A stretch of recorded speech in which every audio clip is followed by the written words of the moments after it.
guided as follows. That first of all we begin with the appointments. Paneliza wano ku kitebe kyaffe ekya Patriotic League of Uganda. Njagala okutegeeza abatulaba mwenna n'abatuuliriza namwe mwenna abali wano nti ntumiddwa chairman wa Patriotic League of Uganda General Muhoozi Kainerugaba okubategeeza nti kakati engeri ebibiina gye bimaze okusunsula naddala ekya National Resistance Movement kyetukolagana nakyo bwe kyamaze okusunsula abakulembeze baakyo ku buli mutendera gwonna okuva ku kyalo ku Muluka, ku Gombolola, ku district, kakati ne ku national engeri gye twamaze okufuna flag bearer. Ntumiddwa mukama wange okubategeeza ba members ba Patriotic League of Uganda nti tugenda kuddamu okuddukanya emirimu gyaffe nga bwe twali tugiddukanya n'okusingawo. Era ekigenda okusookera ddala kwe kulonda obukiiko obwali bwasigalira okuva ku sub-regions ezasigalira omuli Yankole, omuli Bunyoro, omuli Greater Masaka, Kampala n'endala.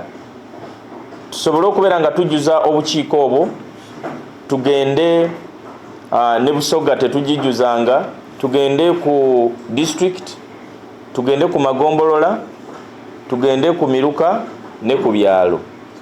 Bano be bagenda okubeera nga bavunaanyizibwa okubeera nga batutegeeza ebigenda maaso ku kyalo kyabwe eyo gye bali naddala mu kalulu kano ke tugendamu akakwatagana ku ba flag bearers baffe babayiseemu ne President Museveni. Era be bagenda okubeera nga bavunaanyizibwa butereevu okulaba nga emirimu gyonna egya Patriotic League of Uganda giteekebwa mu nkola nga bwe gisaanidde okuteekebwa mu nkola. Ku buli mutendera tulonda abantu 8,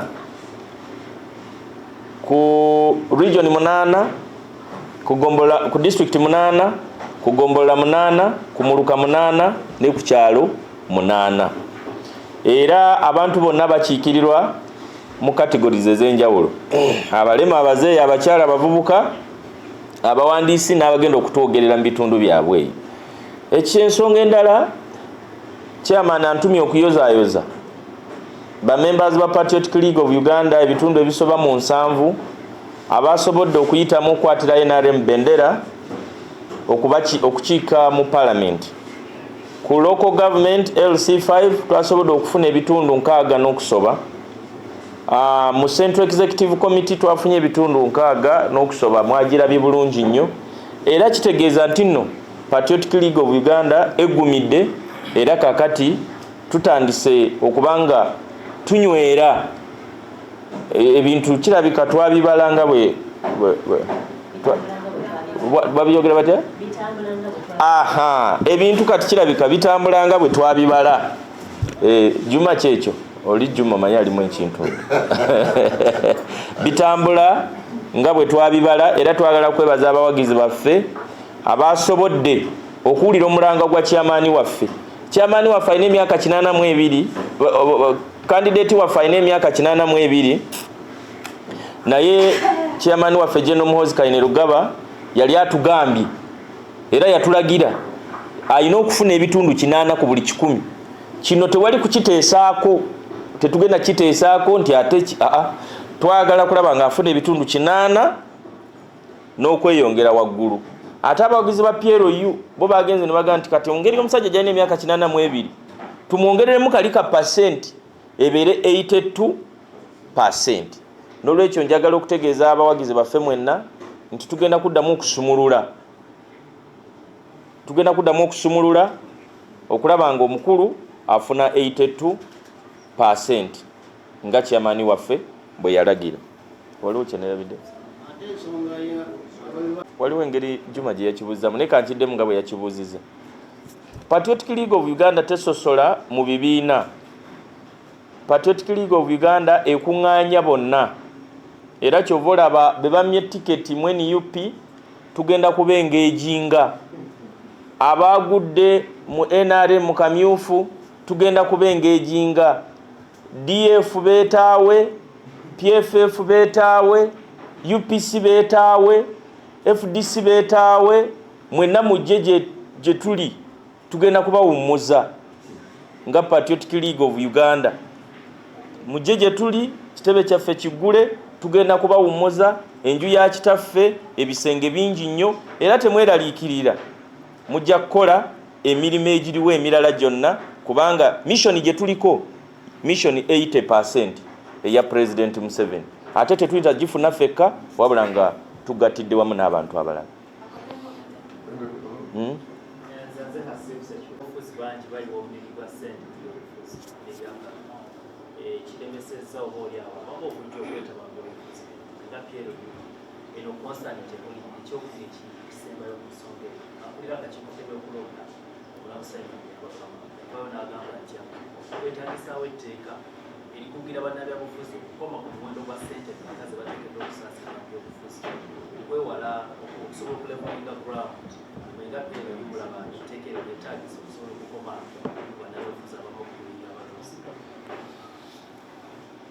Okunzi ekisookera ddala kibi nnyo, naye saagala nnyo bantu batunuulire kugulirira balonzi kyokka nti kyekibi mu byobufuzi.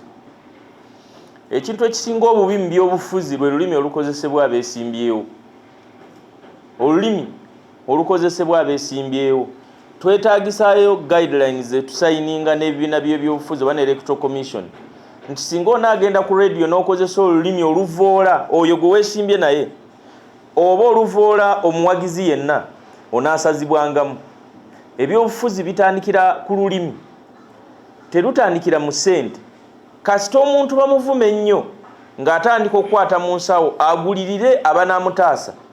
Singa ebyobufuzi bibeera tebiriimu kuvumagana, ebyobufuzi tebiriimu kuwanyisiganya bisongovu, n'ensimbi zino tezigenda kujjamu, kubanga omuntu agenda kuyimirira wali abulira abantu biki byabakoledde oba abulira abantu biki byagenda okukola ki okubakolera.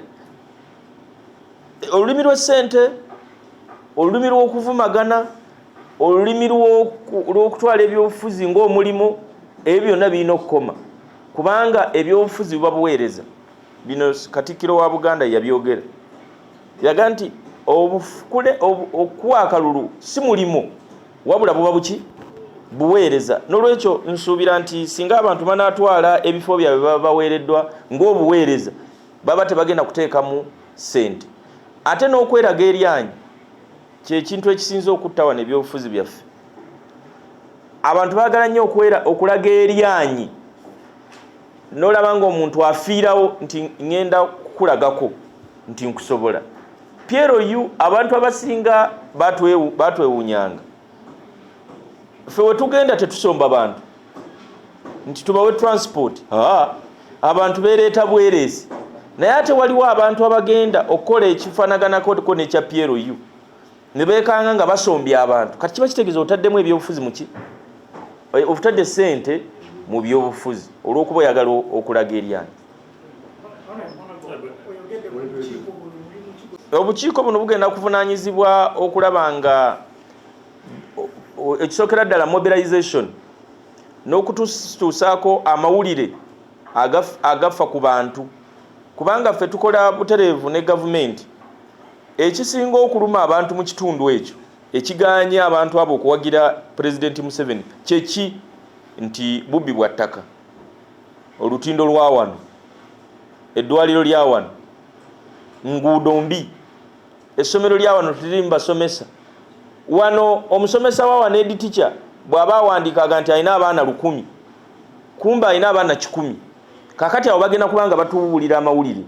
Bwe banaatuwa amawulire olwo ffe tulyoke tujje tu addressinga ekizibu ekyo. Ojjukira bwe twagenda Teeso, bwe twagenda e Masaka wano, era bannamasaka balina okwebaza nnyo General Muhoozi Kainerugaba. Twagendayo ng'ekisaawe ab'ennamasaka waliwo munabuddwana bakitaliiko. Kakati ng'ekisaawe ekyo waliwo obuwumbi 6. Obuwumbi obwo 6 nga bulemedde ku akawunti, naye nga balinze financial yeekole ki eggweko. Nzijukira either twagendayo nga gwakutaano nga financial yebulayo emyezi 2 ekole ki eggweko. Kiba kitegeeza ssente zigenda kukola ki kuddayo. General Muhoozi Kainerugaba bwe yavaawo n'akubira PSST, n'akubira minisita w'ensimbi n'ebyemizannyo ne bakola meeting okukakana ng'ekisaawe kitandise. Bw'ogenda Hoima ekyo ekisaawe Suma company eyo Suma egenda okuzimba Lugogo General Muhoozi Kayine Lugaba yagireeta ye mwennyini yagijja Rwanda. Bwe yagenda e Rwanda olaba ekisaawe ky'e Hoima we kituuse kitambula ku speed. Baali batugamba nti bajja kituwa mu Gwokusatu naye contractor nabadde naye Nambole n'atugamba General Muhoozi yabagambye mu Gw'ekkumi babe nga bakiwaddeyo batandike ku Lugogo wano.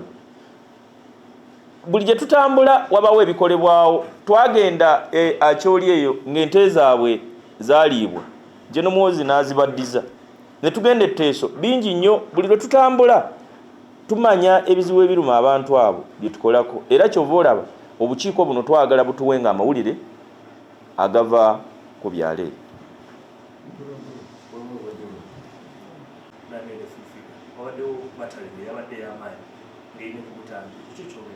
President ensonga eyo yagiyingiddemu era ali mu kugikolako katulinde bw'anaagimaliriza. National Resistance Movement eddukanyizibwa Secretariat NRM ekulemberwa Right Honorable Richard Todongo.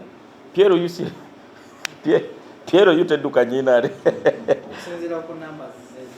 Piero yu ekolagana ne NRM. Bw'obeera nga oli imaamu Abakatuliki ne basiraamu ka 10 enkyanga be basinga abasiraamu abaluddemu tekitegeeza nti no be bakulira omuzikiti. Era imaamu aluddemu yabeera gukola ki?